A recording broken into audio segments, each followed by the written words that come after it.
Louis Medis said, "To forgive is to set a prisoner free and discover that the prisoner was you." Hi, and welcome to the 15th episode of the Daily Self-Love Podcast. I'm your host, CS Neha Bajaj. And in today's episode, I'm going to share my learnings on a topic which is often misunderstood by many, that is forgiveness.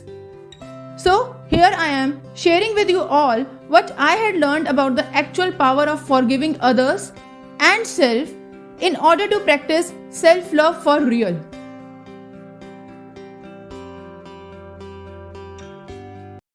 Let's start with a very short story of Lord Ganesha. Lord Ganesha is known as the lover of food and desserts. So one day, Lord Kuber had arranged for a dinner and Lord Ganesha happily enjoyed his meal. After satisfying his hunger, Lord Ganesha made his way back to his home when he stumbled upon and rolled over on his belly. The moon saw it from above and gave him a cynical laugh. Lord Ganesha gets angry and cursed the moon to disappear from the sky. Later, he gave up on the request of the moon seeking forgiveness, but since he can't take back the curse, he reduced the span of the moon disappearing from the sky to one day. This story explains how anger can cause us to take wrong decisions and how forgiving others, even when they have hurt you, is so crucial for the success of humankind.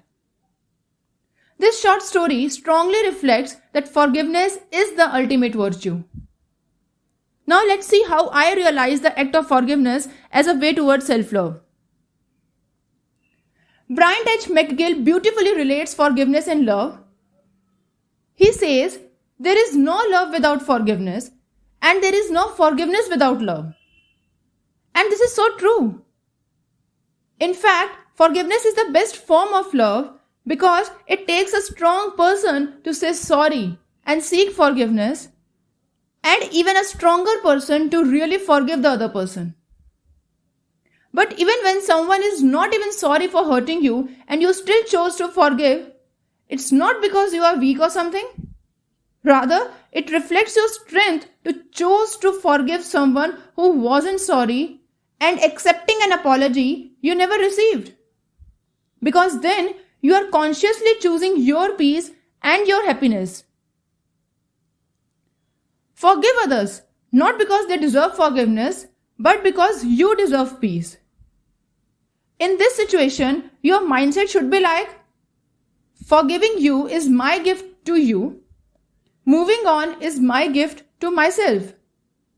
In fact, forgiveness is a gift to your heart.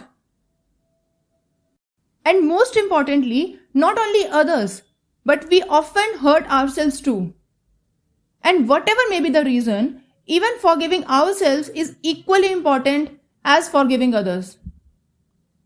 As Ruth Carter Stapleton says, self-forgiveness is essential to self-healing. So, be it forgiving self or forgiving others. If you are someone who knows the importance of self-love, then you now know and understand the power of forgiveness. Like I always say, just start and be focused in your life. Your actions speak volume and they help you to reach your higher self. Inculcate these small learnings that I share in this podcast. Take one step at a time. And if you need any help to learn how to practice self-love and where to start from, or if you are looking for an accountability partner, book a one-on-one with me and I'll do my best as a self-love lifestyle mentor to help you create the life you desire. With this, I'll sign off for now. See you in the next episode. Share this podcast among the people in your network. Subscribe to the podcast on Apple iTunes and all other platforms that I'm available on and help me reach across the globe, helping people become self-loved. Stay tuned for the next episode and stay self-loved.